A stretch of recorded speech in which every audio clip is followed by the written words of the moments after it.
Hello guys, hope you're all doing good. Today we're going to look at a very healthy, simple and easy recipe.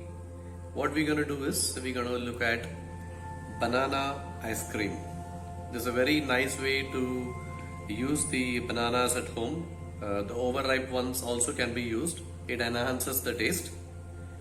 Let's have a look at the ingredients.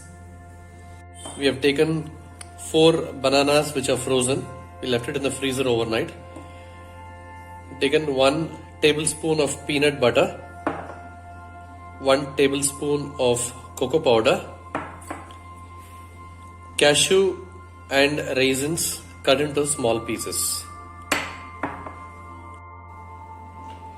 We're going to start transferring all this into a small mixie jar. We're going to transfer the cocoa powder,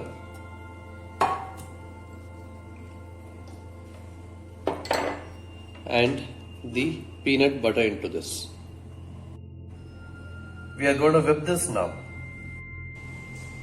We're going to add some cashew and raisins to this.